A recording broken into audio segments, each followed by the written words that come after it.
Hi everyone, welcome and thank you for joining us today. My name is Jane Hewitt and I'm the Capability Building Coordinator at Connecting Up and TechSoup New Zealand. Connecting Up and TechSoup New Zealand are part of the Info Exchange Group, a not-for-profit social enterprise that tackles the biggest social challenges through the smart and creative use of technology. For those of you who haven't attended a webinar session with us before, Connecting Up and TechSoup New Zealand facilitates an annual training calendar of webinars, workshops, boot camps and webcons to help the social sector upskill in all things digital. And you can check out the training and education programme on both of the websites for more details. So welcome today to the webinar, Moving Your Organisation to the Cloud, an introduction to Office 365 with Conan Daly from the IT team. And before we begin today, we'll just start with a bit of housekeeping. All lines are muted, so if you have any technical issues, please type them into the questions box on your GoToWebinar panel, and I should be able to deal with any issues. Likewise, if you have any questions during the session, please type them into the questions box, and Conan will be able to either answer them during the session or at the Q&A at the end. Please note that your comments and questions will not appear to the entire group. If you're on a Wi-Fi connection, please can you just close any other programs that you're not using to get the best possible quality for video and sound. Please note that this webinar is being recorded and you'll get the slides and the recordings towards the end of today. And before we start, I'd just ask you if everybody could take a couple of minutes towards the end. You'll just see a little survey that will pop up and we'd really appreciate any feedback. That's all from me, so I will pass over to Conan to get things started. Wonderful, thank you, Jane. Yes, thank you very much for joining today. Before we start on some polls, I'm going to,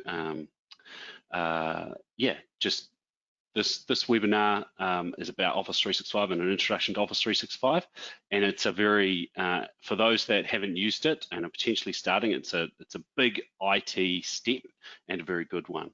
So we're excited to go through this with you guys. So what I'm going to do though is to kick things off is have a couple of polls. So Jane, are you able to launch the first poll? Would be great.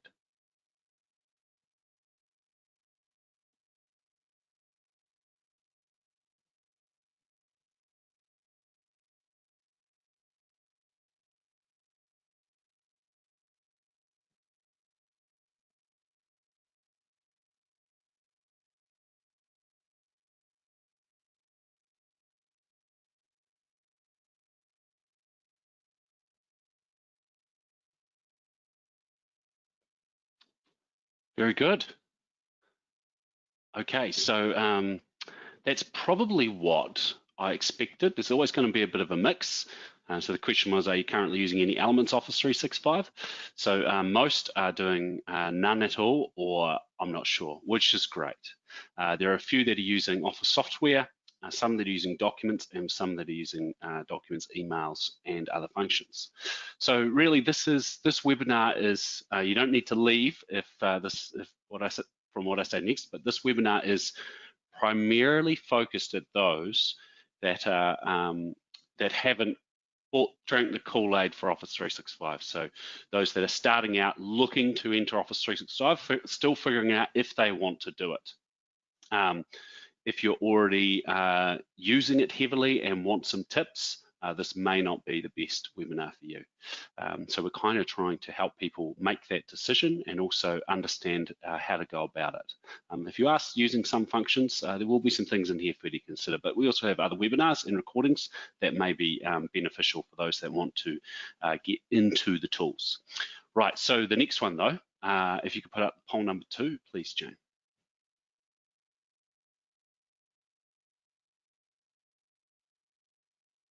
What are you hoping to get out of today?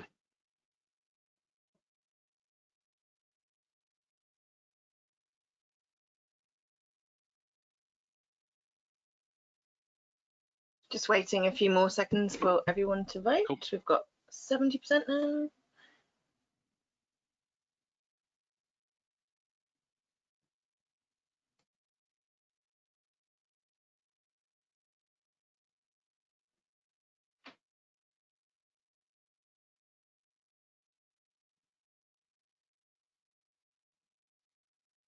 All right, so a good chunk, 20% or so, are trying to learn why they should move to 365.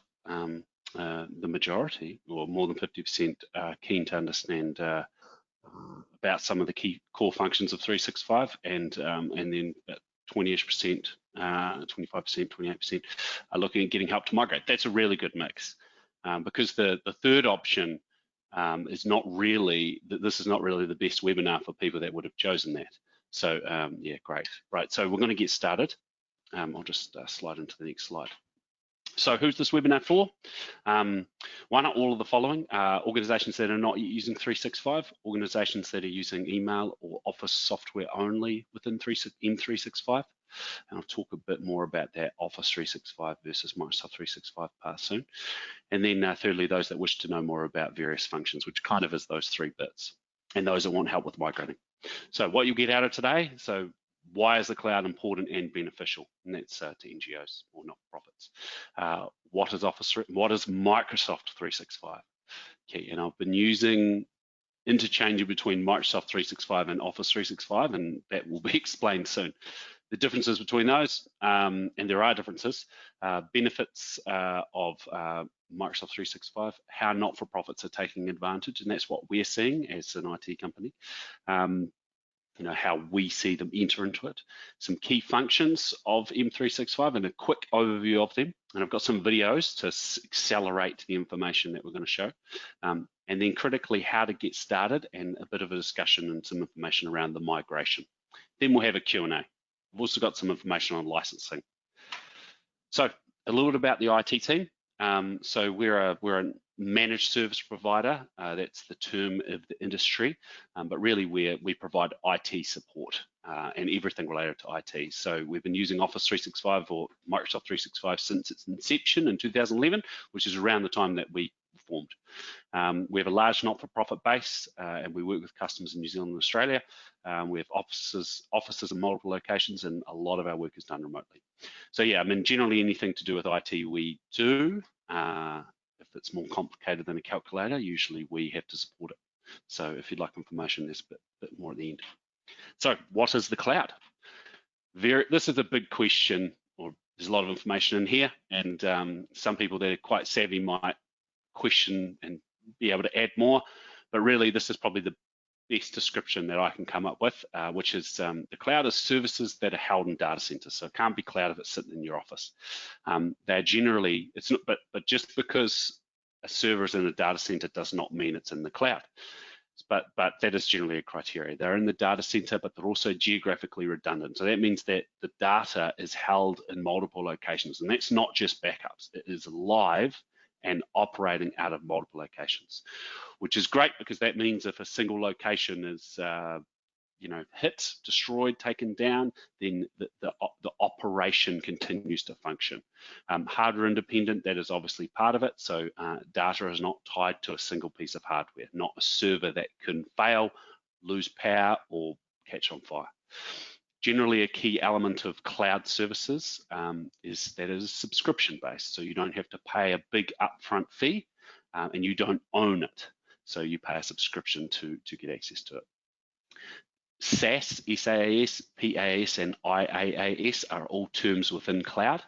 For those that are interested, Office 365 is under the SaaS brand, which is also things like Xero, and pretty much any website that you pay a subscription for is technically SaaS. Netflix, SaaS. Infrastructure, and this is a critical part, the infrastructure in the back end is managed by the owner of the service. So for example, Office 365, while we provide the service to customers and support, we don't run it and we don't own it. And that is key. It gets people like me, engineers, out of the frame, and you don't need to pay them and worry that they are taking care of it. Continuing on. So what is Office 365? So really Office 365 is, and it's a very, Microsoft hasn't done the best in their branding can be confusing because a lot of people will subscribe to Office. They'll go down and buy this package here that some of you may have seen and then say, oh, well, I'm on Office 365, which technically is true, but it's not really the extent of it. So Office 365 though is the subscriptions for Microsoft's products that they fall under the Office 365 or Microsoft 365 umbrella, delivered online. So the Office software, yes, technically this here, Office accessing Word and Excel and Outlook is in Office 365. But usually if you are using Office 365 as your key platform, you will have your email, you will have your documents, potentially, files, you'll use your applications and other services running in the cloud from your various workstations, devices, mobile phones, etc., and from any location. So there's a couple of extra things.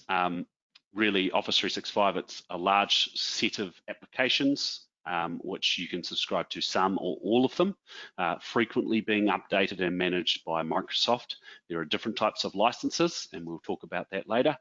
You can use some or all, even if you subscribe to them. You don't have to use all of them. These will often replace tools you have now, i.e. OneDrive and SharePoint replace Dropbox, and there are many others. Word, Excel, PowerPoint, OneNote, Outlook, that is part of it, and you can use it in the same way that you use it now. Now, critically, it's cloud-based but not web-based. So you don't have to use things via a web browser. It's not like G Suite, for example. Some common misunderstandings of Office 365.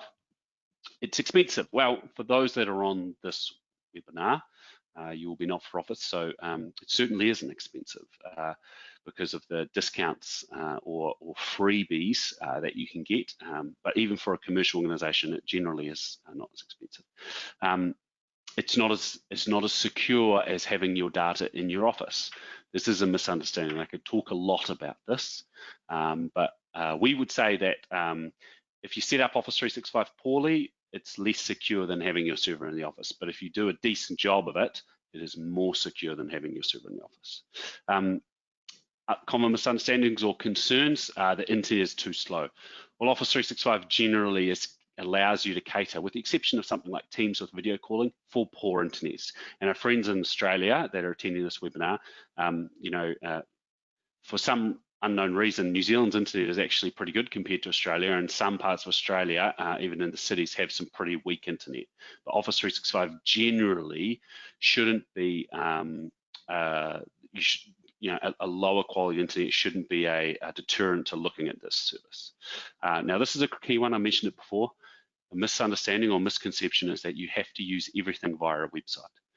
Office 365 pushes or promotes itself as being able to use everything via the web and using Word via the web. I can tell you, as someone that's used it for 9, coming up 10 years, I would never want to use web-only tools. I like my Outlook on my desktop, I like my Word on my desktop, and I like to use it that way, and that's what you are able to do.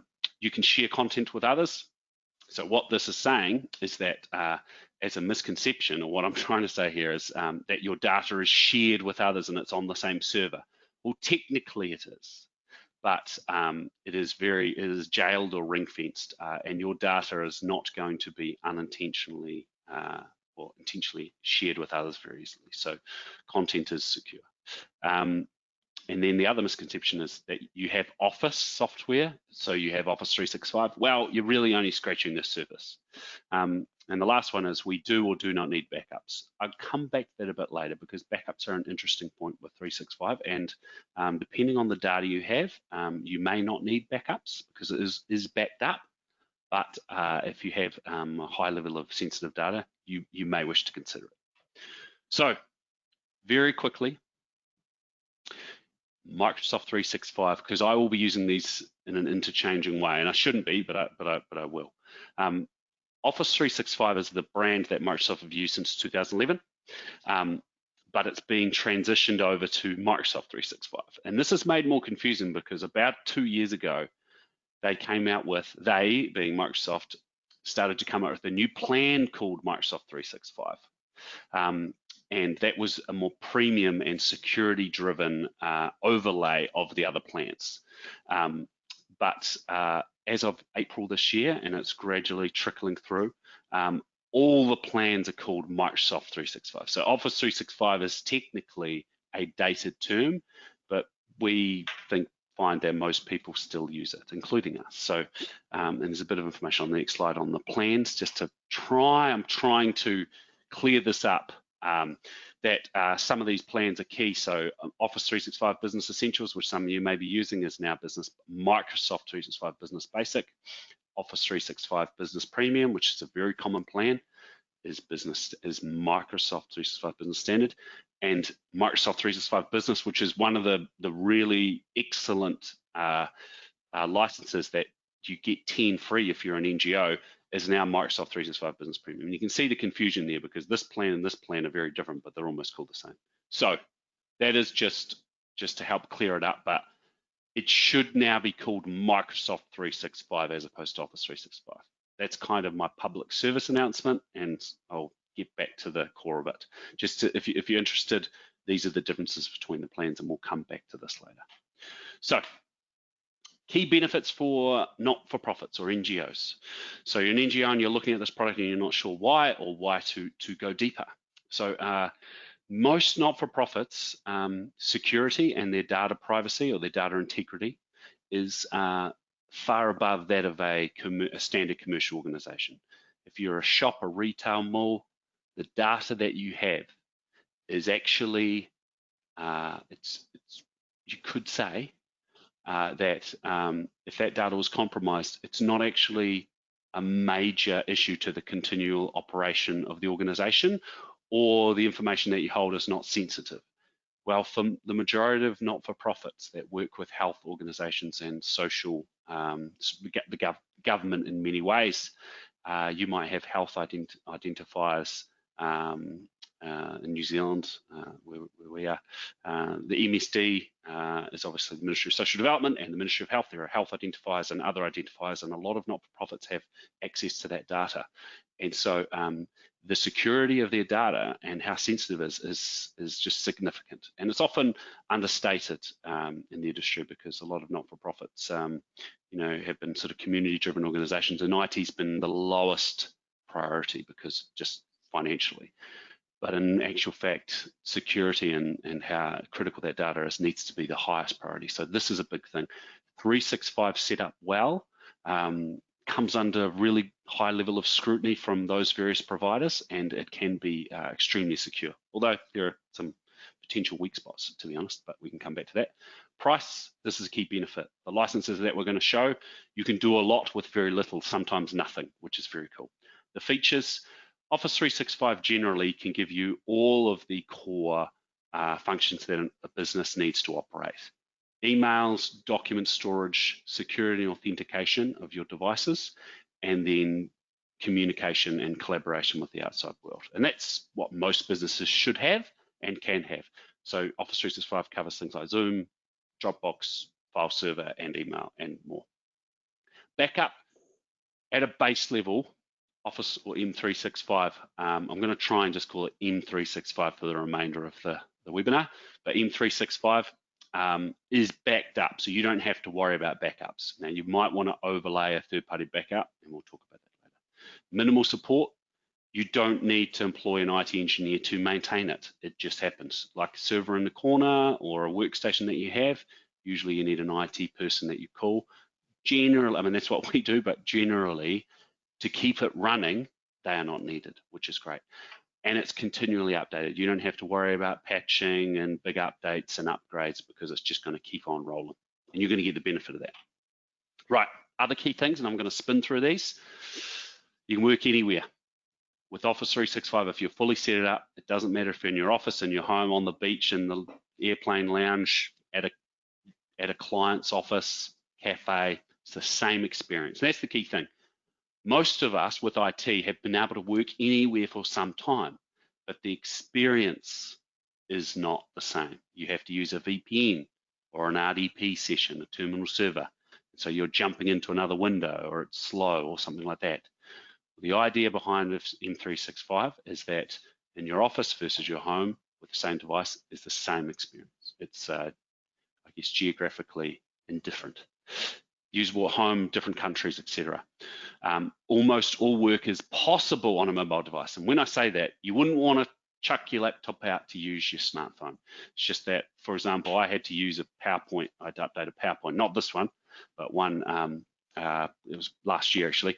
I was about to say a couple of months ago, and because the year has flown, but I had to make a few changes, and I had to do it on my phone while I was in a car, not driving. And I had to make some changes, and I could, and it was very cool because I always would never have done that, but I was able to. It wasn't perfect, but I was able to. So you can do that. You can work offline, like on a plane, which is also handy. Now, critically, flexible working. Mobility enables flexible working, and that's key with coronavirus. The genesis of this slide was done before coronavirus hit. It's changed a lot, but this talking about mobility. So with coronavirus and business continuity, it's obviously very key. And the millennials thing we can just ignore. But basically, the idea is that millennials will very soon account for 50% of workers, and they seek positions that enable flexible working. Security and privacy, phishing attacks, huge, and you need protection against this. They do damage. And what I'll say is that a lot of people attending this webinar will have fallen victim to a phishing attack in the last year or so, 2 years, 3 years, or the person sitting next to them in their office has.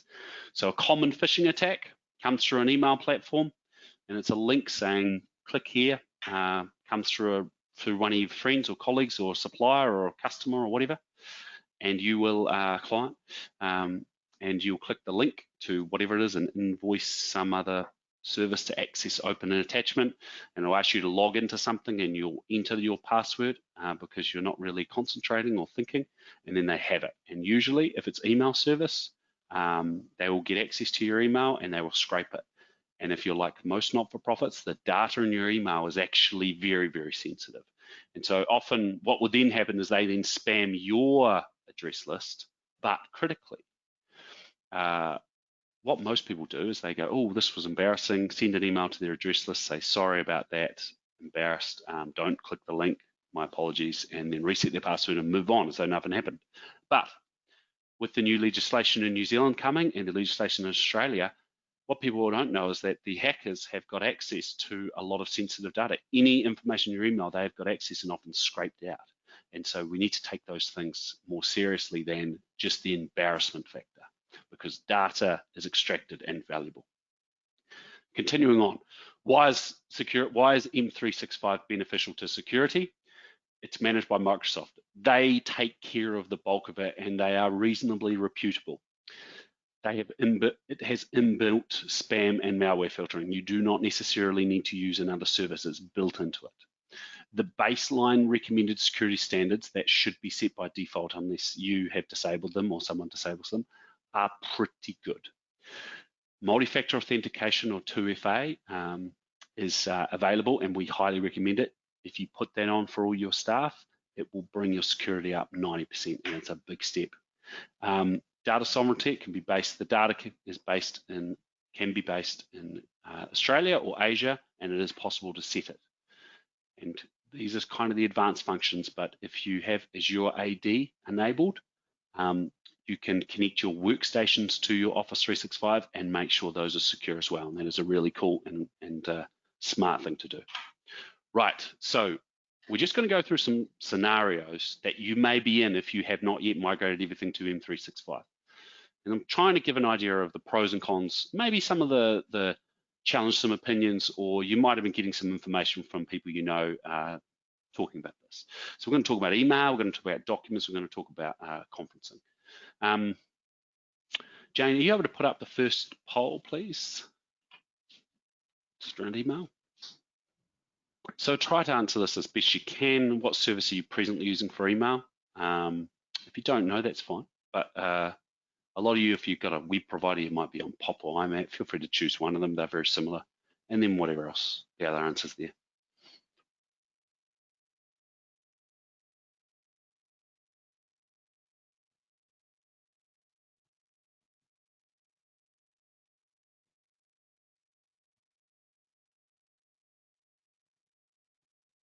Okay.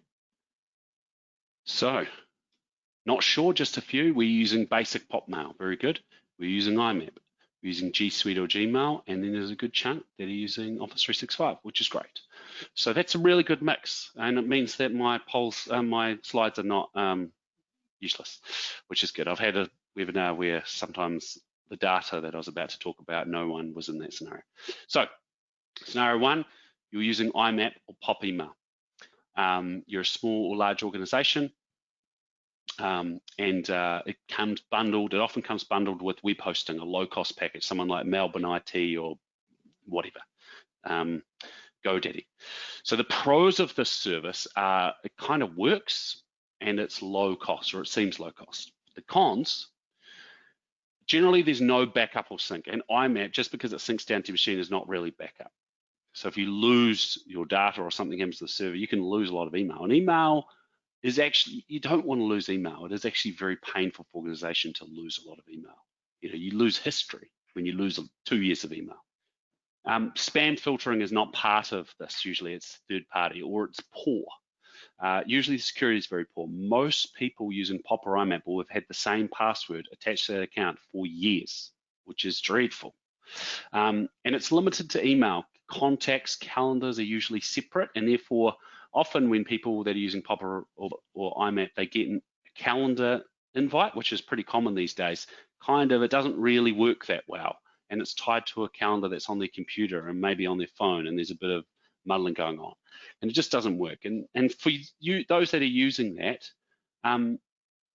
what Exchange does, which is a replacement to this, is it ties it all together, and more you're going to be left behind because while 5 years ago 50% of the world were using these services, nowadays it's pretty low.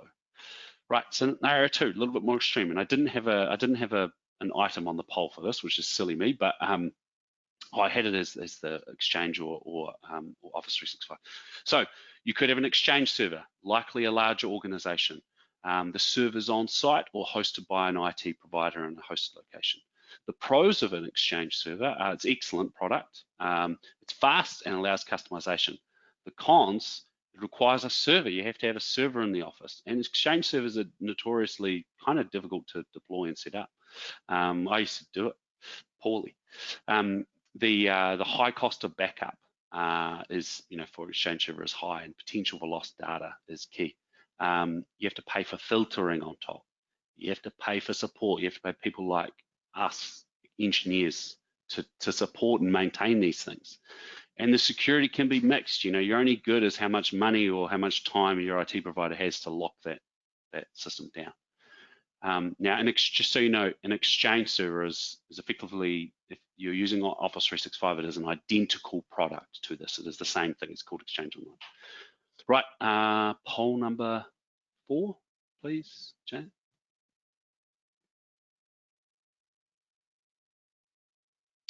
So now we're moving on to files, documents.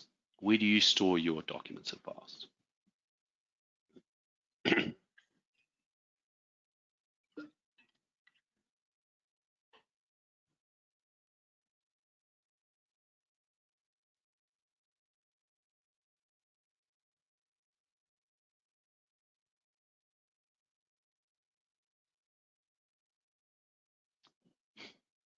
Just waiting on a few more, are we, Jane? Almost there. Cool. That's all right. No hurry. Just checking you're still there. Yeah. Okay. Oop. There we go. Very good. So not sure. Well, we didn't have any that we weren't sure. So on a local workstation, 22%. We have a file server running ahead with the majority. That's very, very interesting. Well, this slide is for you in a moment. Dropbox, a good amount. That's a very common, and a small amount are on OneDrive, SharePoint. Very cool. Okay, so thank you very much for that. So this slide is very relevant then. This is actually very similar to the Exchange server thing, and it could be for those that aren't familiar with the whole server thing, that the file server and the Exchange server are the same server. But let's go through this. So you have a file server that stores your documents, stores all your files. You've got directories, M Drive, N Drive, etc. Likely a mid-sized to larger organization. Now, when I say that, I'm not talking about like 1,000 users. I'm probably talking about more like 40 staff to 200 plus. This will be provided by an IT provider with a server on site, or maybe it's in a hosted, even something like Azure. The pros of this: it's fast, it's it's old school and it works. People know how to use it. I haven't written that down, but it's true. It's customizable and it's got good permissions options. The cons are, once again, you require a server. You have to own a piece of tin. That tin can fail. You have the high cost of backup. When I say high, it might be a couple of $100 a month, but that's high when we're talking about this. Mobility is likely poor. You don't have the same experience at home as you do when you're in the office. You need to connect in with a VPN, which is not that good. VPNs aren't that good. And the IT support requirement is high. Now, you might go, oh, we don't have to call our IT guy that much, but there'll be an element that is higher than you need to do. And we support probably 50 file servers at the IT team, so we know about it. And we're telling our customers where we can, hey, you should consider moving away from this. Number 3, Dropbox. It's few in there. You're probably paying this monthly fee on a credit card. Pros of Dropbox: it's a good product. It's good, simple. People know how to use it. Good backup, like OneDrive, and it's easy to use with third parties. The cons are, it's not free. That's a big one. It's inconsistent setup, very inconsistent. People generally sort of set it up like this, piecemeal, and it's a problem. And just it's another service to manage. That can be a challenge. You're right. Thank you, Bruce. You have a Synology NAS with 16 terabytes. That's a lot of data. I might have to create a slide specifically for you. This was a question from Bruce. Thank you for passing that on. Could limit it to 5 answers, Bruce, on the poll. Otherwise, I would have had a NAS in there, but good call. So hopefully you ticked server. Now, continuing on. Now, one more slide. One more poll. Final poll. So this is for video and collaboration. What do you use? So when I say collaboration, I'm talking about instant messaging, potentially, or just let's just go with calling each other, video calling, phone calling, whatever, conference calling. Just a few more people to vote, but this is not very surprising given coronavirus. Yes. I ran this slide last year, and it would be very interesting.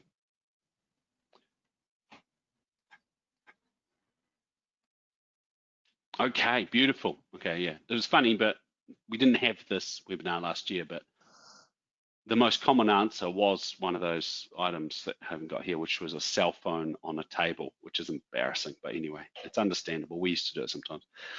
So nothing, we never do this. Teams and Zoom or something similar. So that could be Zoom or WebEx.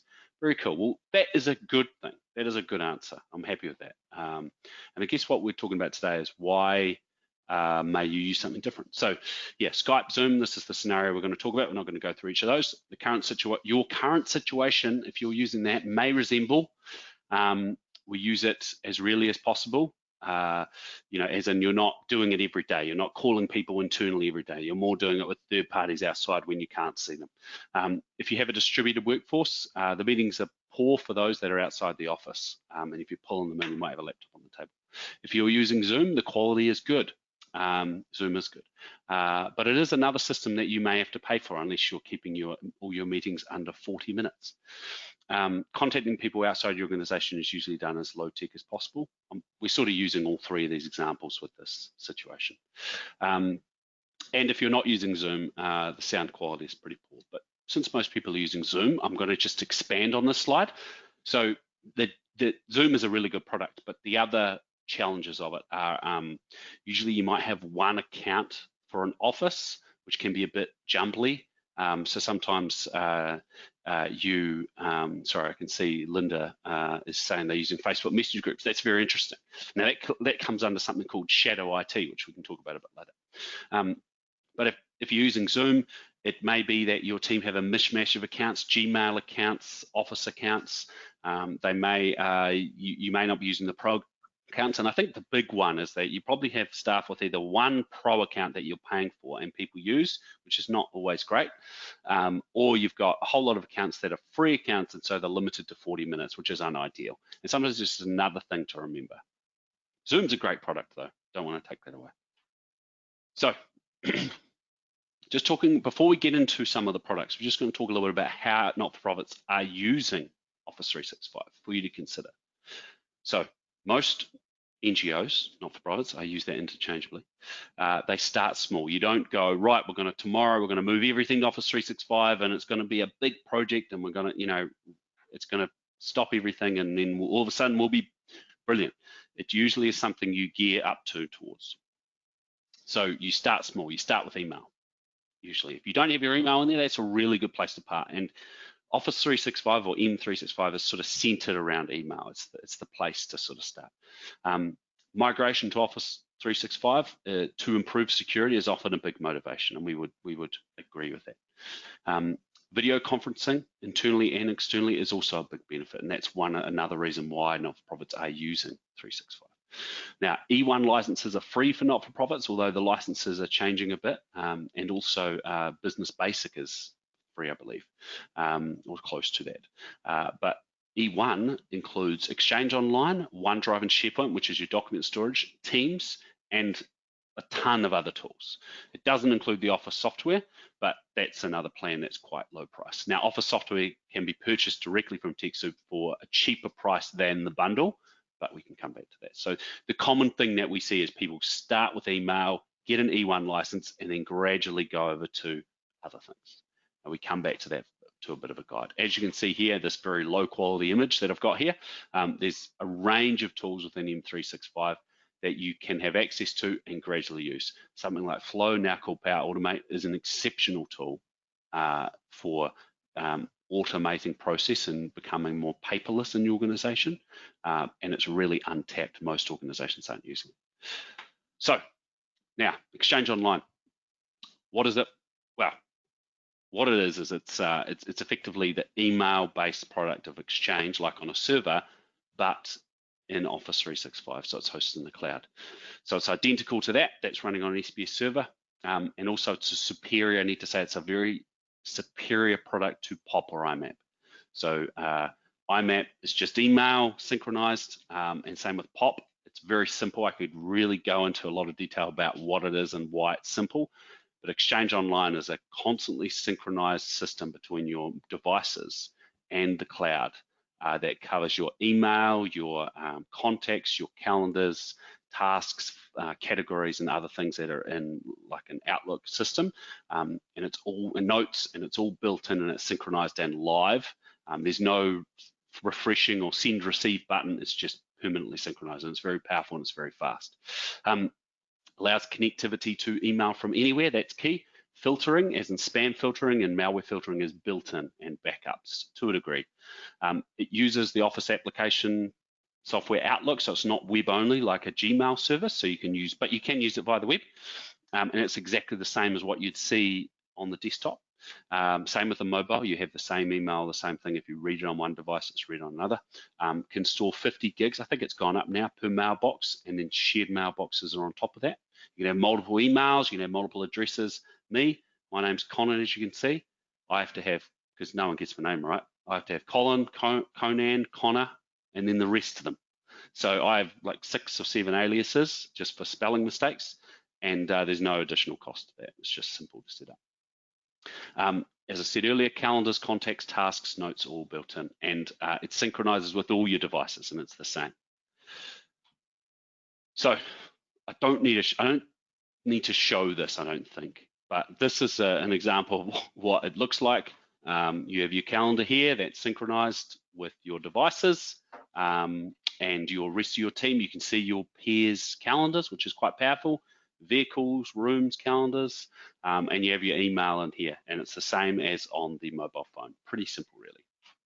So now we are going to show a video on Teams as we slide into the next part of the presentation. Sorry, 1 second. So there might be a little glitch after this where our audio stops, and if it does, then please let us know.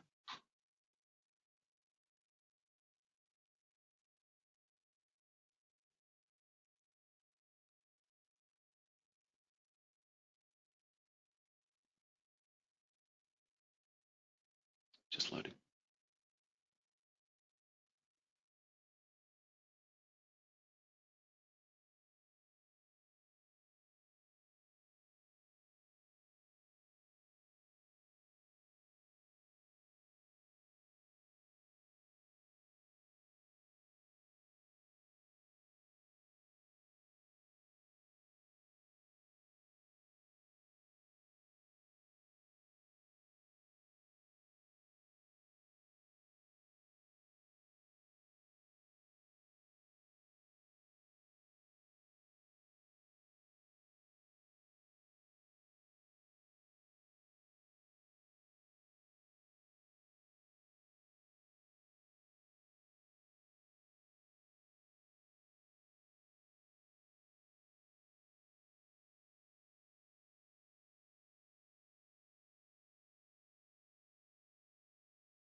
Okay, just continuing back on. I'll just make sure hopefully the content's there.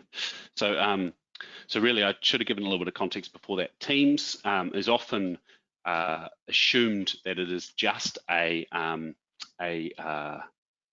Zoom alternative, and technically it, excuse me, I'll just have to go to the next slide.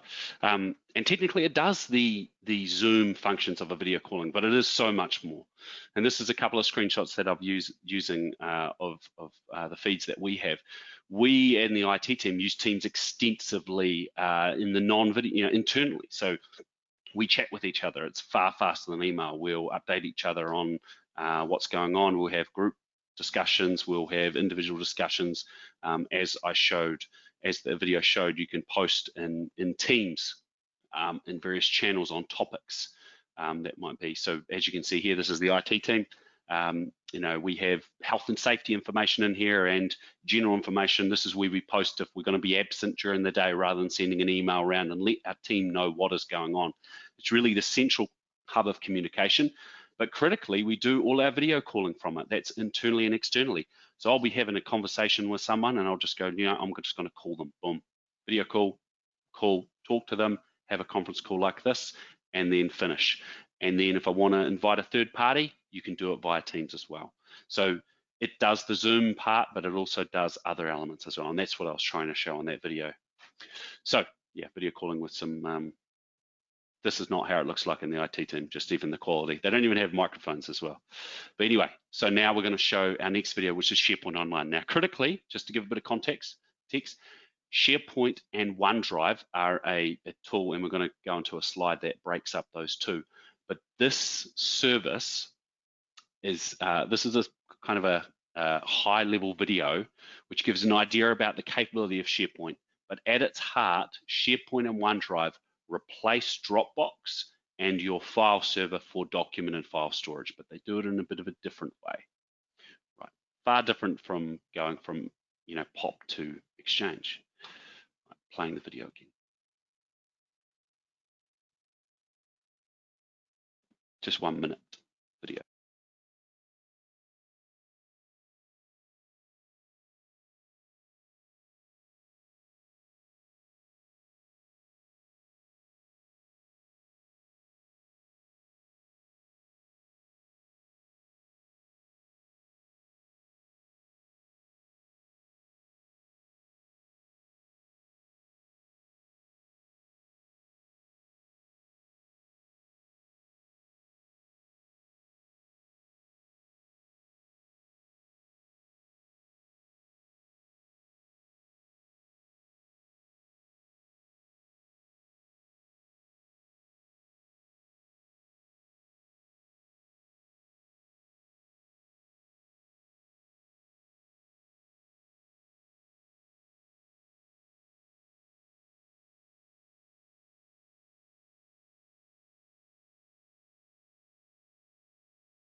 Beautiful. Okay, so I'll skip again.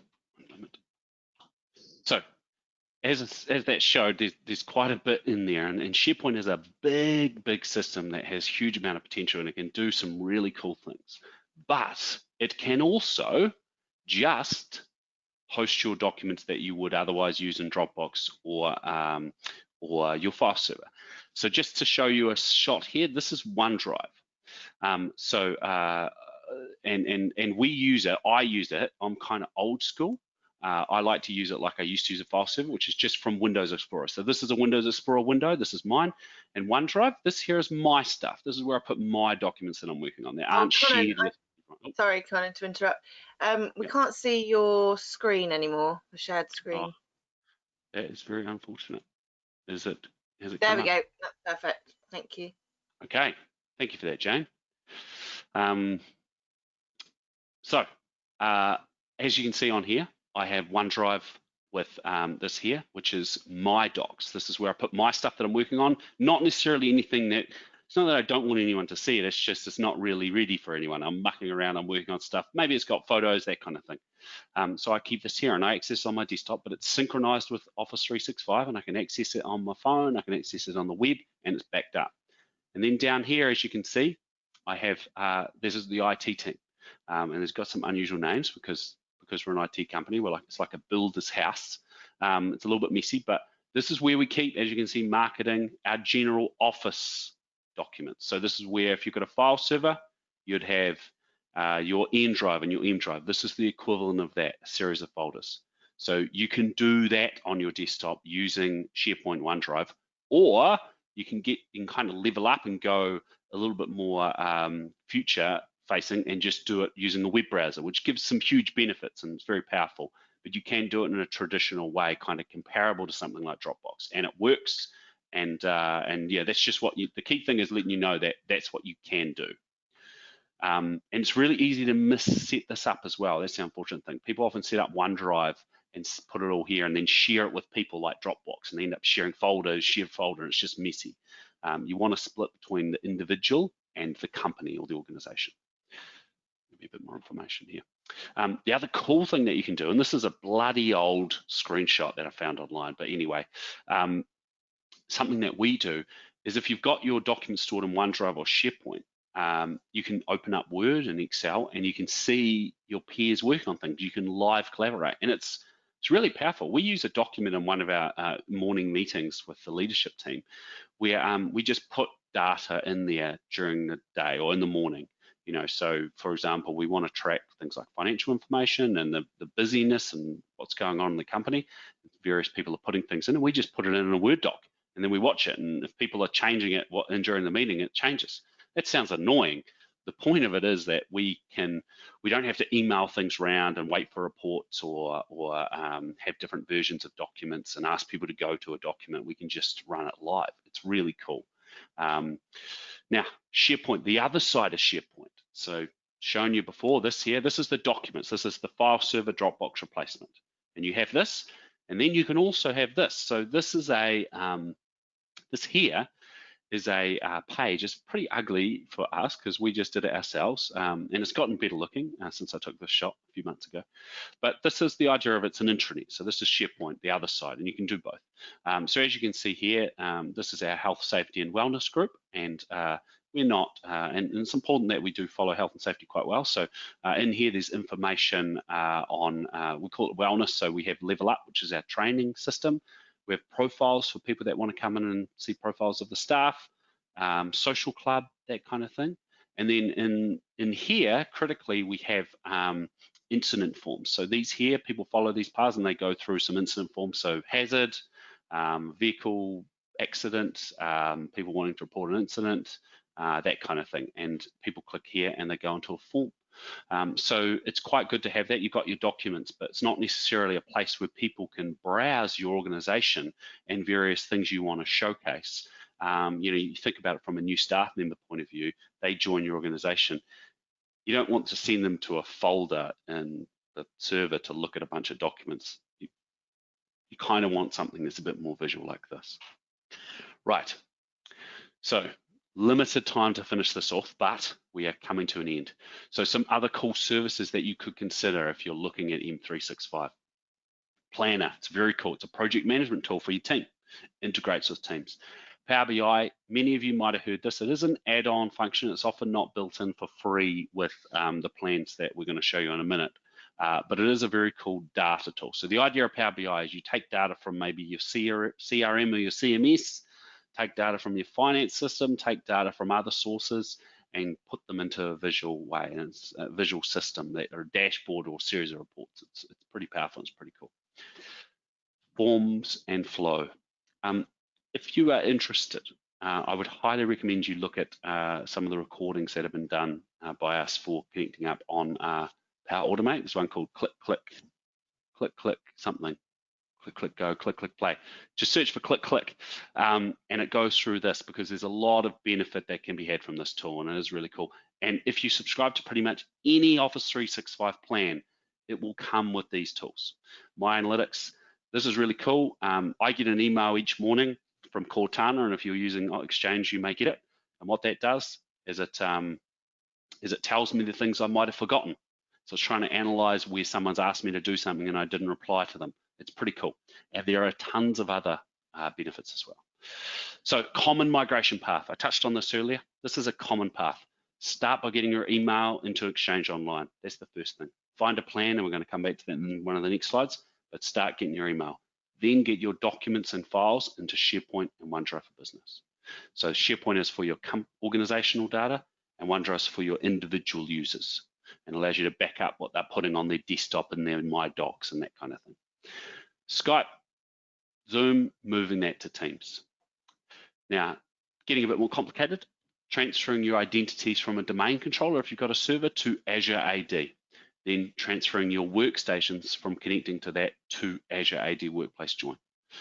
Teams, setting up Teams for internal communication. So while you might already be using Teams for video calling, you're not doing the channel-based comms that we showed before. It's really powerful. Later on, decommissioning your servers and other services. And then after that, you start looking at what else you can do. And that's kind of where you could say that seems like it's the end of the road, but it's actually kind of the start. How do we adopt it? Retreading on the previous slide a little bit, but it's best to just start somewhere. You may already have an Office 365 account, because you've bought an Office license and set it up, but you may want to start from scratch. An E1 license is a good place to start, and I believe it's still free. So you're free for up to 50 users, I think. Consider starting with email. The thing about 365 is setup is easy. It's the migration that is the challenge. It's trying to get your documents and your emails over. We would suggest that unless you've got skill in-house, engage an IT provider on how to transition. Set goals. You know, by April next year, we want email documents in 365. We're going to work towards that. It's very achievable. You just got to work towards it and set those goals and get your team on board with why you're doing it. Understand the problems you need to overcome. We want to overcome security. Security is really important. If security is really important, you want to overcome security. Those that are using Facebook Messenger groups, because I don't think there is a point on Shadow IT in this. I must have deleted it. It's great to use that, but you know the challenge is that you don't have, I guess, control over that. If people are, it's another system to control, another system to have set up, and you know, if someone leaves your organization, you've got to figure out how to remove them. There's a whole lot of other things that can go on a huge amount of information on it, but really you want to limit the systems that are outside of what you have control and influence over. Also, people might not want to have a Facebook account, but that's not the thing. Okay, so this here, Microsoft Business Premium that's got the box around. All not-for-profits can get 10 free licenses for this right now. And it's basically the premium, the best license in Office 365. It's got everything. It's got the software, it's got Exchange, it's got Teams, it's got SharePoint, and it's got Intune, Azure, Information Protection, Defender, Conditional Access, what's it called? ATP, other things that aren't listed there. It's a really security conscious license. You can get 10 free licenses at the moment, and it comes with everything. So you don't have to worry about, if you've got less than 10 staff, you don't have to worry about anything. You can just get 10 of these. If you've got more than 10 staff, well, it could be your starting point to sort of building, because the rest of the licenses are, you know, it is a bit of money, but it could really minimize the cost. If you've got 100 licenses or users, it might be difficult. So here's a couple of options. So Microsoft 365 Business Basic. I talked about E1. Business Basic is kind of the same thing. It's free. So you can get 300 users for free. With that, you get email, you get SharePoint and OneDrive, you get Teams, and a couple of other things, but what you don't get is the Office software on the desktop. So it's does not include Office desktop applications, but this is a really good place to start. You can do everything that I've talked about today, basically, apart from the Power Automate on the last couple of slides. But you can do everything with this license for free. It's very impressive. 365 Business Standard, this is this, but it comes with Office desktop applications. Business Premium, the one that I talked about before, 10 free licenses. It's very cool, lots of security features. And then there's other ones around here, but then after 10, it's $6.90. And then E3, it's got other things around Exchange RDS servers and that kind of thing that we can come back to, but largely I would focus on these 3 licenses to consider for most organizations. Where to from here? I'm going to talk about QA. Reach out to Connecting Up or visit this page. I might be able to paste this. No. In the chat, I'll try to, but this is the link that has all the licensing information more than what I've just provided. If you're interested in contacting the IT team to just ask a question about it, like you're on a file server, your IT provider says you can't do it, you're like, why is the IT provider telling us that? Just send us an email. Hey, why can't we do it? Is there anything stopping us from pushing forward on this? Or if you want a migration assessment, we can find out some information and tell you what to give you an idea about what direction we think you should go, no cost. So, and we're not pushy salespeople, of course, anything like that. So we just want to help. And another thing is go to the IT team website and sign up to the newsletter if you're interested, and check out the backlog of great webinars that the IT team have done for Connecting Up, and also some other webinars that other people have done. No, they're all really good. And if you want to start exploring and have questions, let us know. Right, question time. Do we have any, Jane? We do. We've got a couple from Patricia. First one, what is meant by data sovereignty? Sovereignty? Yeah. Yep. And then also about licensing, which I think you might have covered now. Is it one license per device, e.g. one for the desktop, questions. One for the laptop, one for blah, blah, blah? Yeah, terrific question. So firstly, data sovereignty. So a lot of our government institutions, I'm trying to figure out the best place to start this.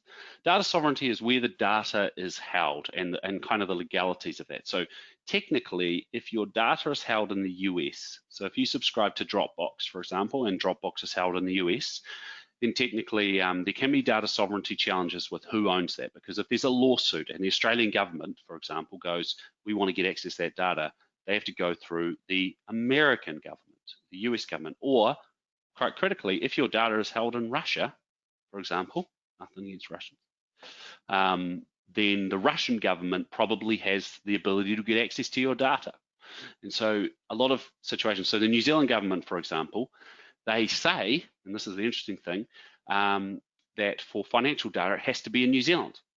But the most common platform, which is Xero, is held in the United States. So 90% of New Zealanders are not following the legislation, and there's data sovereignty issues there, and so they're having to relax it. So critically, it's quite important if you have sensitive data, health information, maybe social, I don't know what the Australian version of the Ministry of Social Development is, Jane. Is there a term for that? I have no idea, I'm afraid. It's I've only been here a year. Right. Yeah, sounds like it too. Anyway, there will be one, and they probably require data that is of the that they kind of have an engagement with. So health information, for example, to be held in Australia. So the good thing about 365 is you can keep it in Australia, and then so it eliminates the data sovereignty concerns. The second question around the license. It's a per user license. So technically, and you'll see up to 5 devices. Some people confuse this. They think, oh, we've got 5 machines in our office. We can use one license for 5 machines. The idea is it's per user. So every user that you have that is going to use these services needs one license. So, and that device it'll allow you to use it on your laptop. It'll allow you to use it on your mobile phone. It'll allow you to use it on your home machine. It might allow you to use it on your tablet, and then it will allow you to use it on the laptop that you buy to replace this laptop while you're changing over. And that does happen. People do actually, and it limits to 5. So after you get to 5, you then have to take devices off, but it is per user. So you should look at your staff, look at your team, maybe board members, and calculate it based on that. And you can have as many email addresses as you want within that as well. Sorry, Jane, any more questions? No, just somebody was asking about getting access to a webinar on OneDrive SharePoint, but I know you did one earlier in the year, so I can send them the recording of that one. Look, I'd say from here, there are some webinars upcoming, but if you're interested in digging into this, there's really not a detailed webinar on the migration from Exchange to from email to Exchange. It's not a really good webinar topic, to be fair. It's kind of an IT technical topic. But if you're interested in moving from OneDrive to OneDrive SharePoint and trying to understand that, there are a few ones. I think we have a webinar called Which Tool When, which may be a paid one, I don't know, Jane, but that webinar really goes into the 3 tools. So OneDrive, SharePoint, and Teams, and kind of digging into those, which are really the heart of Office 365. And there's other ones in there. We did a COVID one that had a bit more detail as well. So I'd have a look at the backlog, and but there's some good ones in there. And what's the next webinar we have coming up, Jane? Yep, let me just grab that. I think that was next month, wasn't it? It was in November. Hold on a sec, just having a quick look. It's an introduction to Microsoft Teams on the 25th of November. So yeah, so if you're in a situation where you're kind of looking at some of the things here and you're going, okay, Teams, and Teams is interesting because a lot of what we've shown today is essential email documents, and it's critical to your IT. And then you've got Teams, and you're kind of like, well, that's not that critical, but it's quite powerful. So I would imagine if you're starting to dabble and you want to get your organization more connected and be a bit more seamless in how they engage, you do want to attend that. And it is a good webinar. And then I think there's a SharePoint. Is there a SharePoint OneDrive one following it? I think there is one at some point. So that'd be good to have a look at. I'll send with the recordings of this. I'll send along the click one, and then all the others that you've done recently with links. That's cool. But if you're in a position where it's just, hey, we like what we see, you know, everyone's on Office 365, we want to be there too, and it's just how do we get there? You know, you've got to have a good conversation with your IT provider, or failing that, feel free to reach out to us or Connecting Up. There's a bit of information there. We are very happy just to steer you in the direction. There's licenses, there's tools to help the migration. You may be able to do it yourself. Or you just might have a question. There might be a little thing, a little roadblock, something around your server, something around your internet connection you want to ask. Just feel free to reach out. Cool. Wonderful. Thank you very much, Colin. And thank you everybody for joining us today. And like I said earlier, I'll be sending out the recordings and the slides to this, and a couple of more links, and obviously a link to the IT team and Colin's email if anybody'd like to connect with him. And yes, could everybody please take a second to fill in the survey that will be popping up when I close down this webinar. So thanks once again, and hope everybody can join us again soon for another webinar. Thanks, Wonderful. Colin. Thank you very much. Yeah, we'll see you soon. Cheers, Jane. Cheers. Bye.